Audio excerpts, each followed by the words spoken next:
Buying and selling real estate has been more challenging than ever in the past few years. Sellers are feeling stuck and buyers are grappling with historic affordability issues. Plus, the way you work with real estate agents is changing. There's been a lot of misinformation surrounding the NAR settlement, and it's important to understand what it means for you. Join me in this quick summary video where I provide a brief overview of agency history, dispel some common misconceptions, and clarify the facts as I know them today. If you're wondering why there was a lawsuit, the core issue revolves around the concept of steering, from the National Association of Realtors mandatory cooperation and compensation rule. The bottom line is that certain people and groups and government agencies want commissions legally decoupled, meaning buyers pay their agent and sellers pay their agent. If the DOJ succeeds, decoupling will take away a seller's right of choice in marketing strategies. To grasp the current situation, let's take a quick look at the history of agency relationships. History often repeats itself, and I believe we are on the verge of facing similar challenges to those of the 1980s. Let's peek into the past to understand how we got here. In the late 1800s, agents began cooperating with each other to sell properties more efficiently. During this time, all agents operated under the principle of buyer beware, and the agent assisting the buyer was essentially representing the seller's interest, known as seller subagent. In 1983, the FTC found that 75% of the buyers believed the showing agent represented them, when in reality, the showing agent was working as a seller subagent, which led to a bunch of lawsuits, which ultimately led to California legislators being the first state to enact laws defining agency relationships. This development was significant post-FTC study as states began updating agency laws. Who represents whom? This is very important to understand. When the real estate firm and its agent represent only you in the transaction, that's single agency. Dual agency creates a potential conflict of interest for the firm and the agent when a single agent represents both the buyer and the seller. In this case, loyalty is divided between you and the firm's other client. Designated dual agency helps reduce the conflict of interest. This arrangement, one agent in the firm represents only the seller, while another agent represents only the buyer. It's important to note that dual agency has been linked to an increase in potential conflict of interest between agents and clients. The good news is that North and South Carolina have been among the few states that have prioritized buyer representation and transparent negotiable fees for well over 20 years for both buyers and sellers. So for us, there will only be a couple of changes that some will need to adapt to, while 32 other states will have to adapt to many more changes. Why did NAR settle? Settling the lawsuit helped NAR avoid the enormous financial risk of posting a bond potentially up to $5.4 billion. The logistics and challenges of securing such a bond would have been formidable. By opting to settle, NAR provides a path for us to move forward and continue our work to preserve, protect, and advance the right to real property for all. Interestingly, as you will learn in my settlement video, most of the 13 changes outlined in the settlement were already in practice in several regions, including the Carolinas. With the changes in agency laws starting in 1988, why would listing agents still want to share their commissions? Since most buyers struggle to have enough cash for down payment, deposits, inspections, and closing costs, adding an agent fee can make it more challenging to afford a home. So long story short, the federal government regulates the mortgage industry through a number of acts passed by Congress. Mortgage broker commissions and fees, closing costs, and appraisals are directly linked to mortgage loan production and can be financed.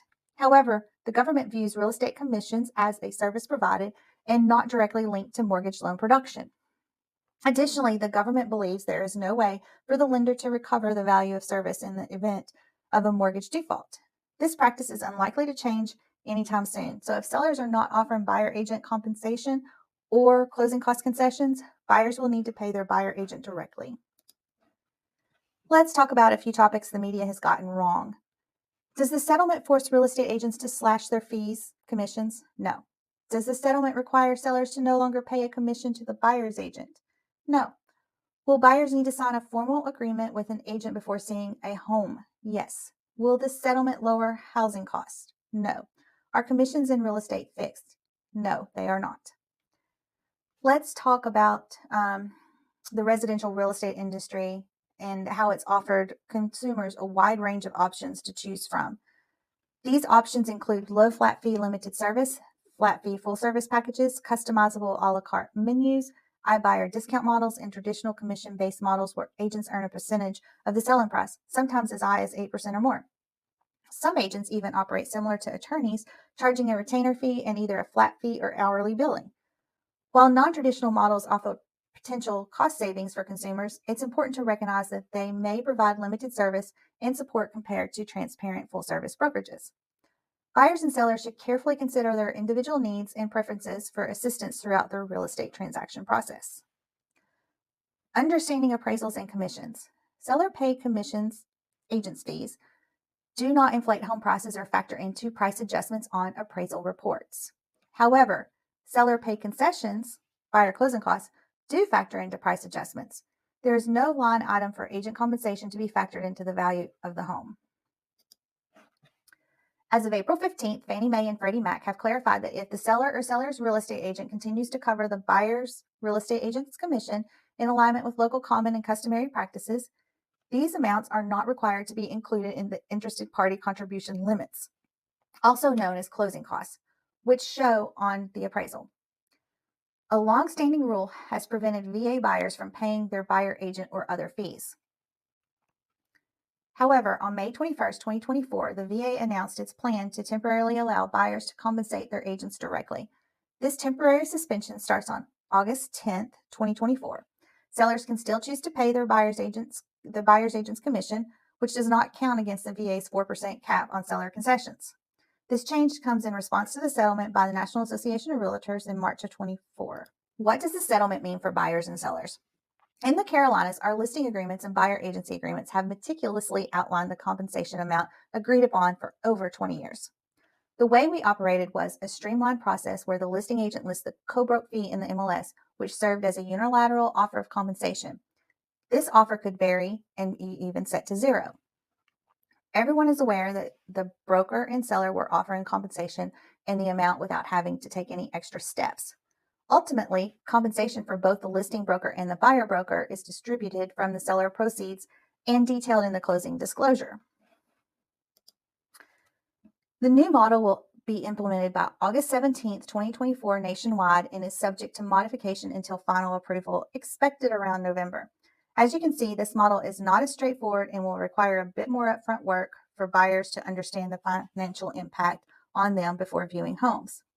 The two biggest changes are agency agreements must be signed before viewing a property, with exceptions, depending on state law, for visiting an open house or when the listing agent shows you the property as an unrepresented buyer. Be prepared to still sign the mandatory working with real estate agents form, even if you are unrepresented. Buyer agent compensation is no longer allowed to be displayed in the multiple listing service. Sellers and listing agents can still compensate the buyer broker.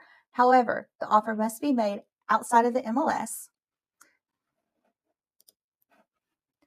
So what exactly are you paying for when you hire an agent? It's not just their time, though that's certainly part of it.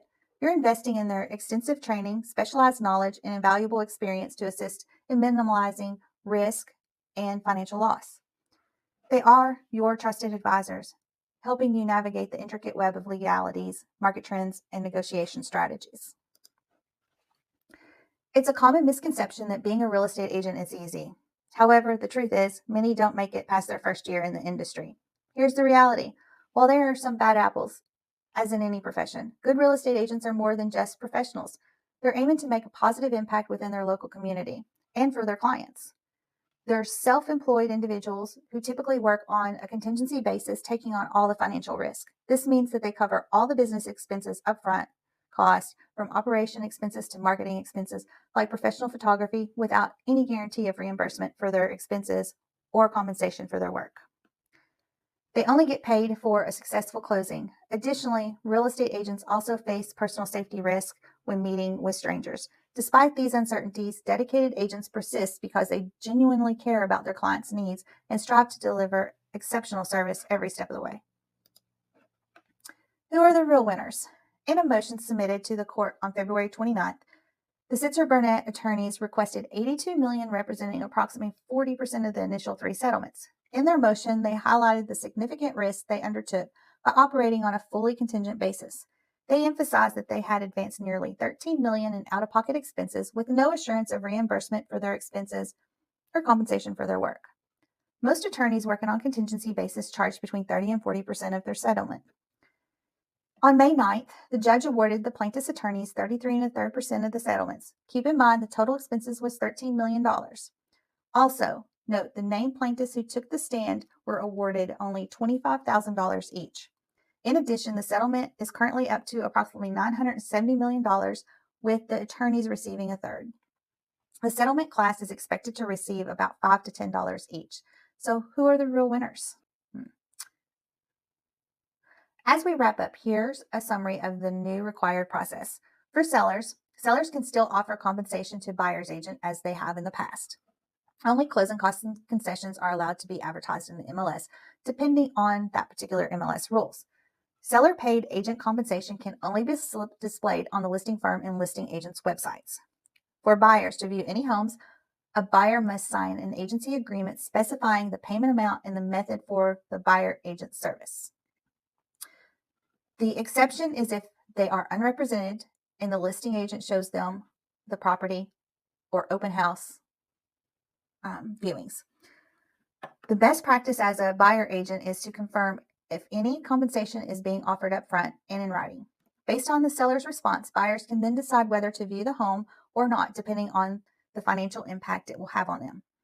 Important reminder, understand the type of agency agreement you're entering into before sharing any confidential information or assuming they represent you. And remember, listing agents and new home consultants represent the seller, not you. What does the future hold? While I do not have a crystal ball, I can envision two possible paths for the future. Status quo, little has changed, and sellers continue to offer compensation to buyer's agents. This maintains the industry's current structure and practice to some degree. Or we'll have an industry ripple effect.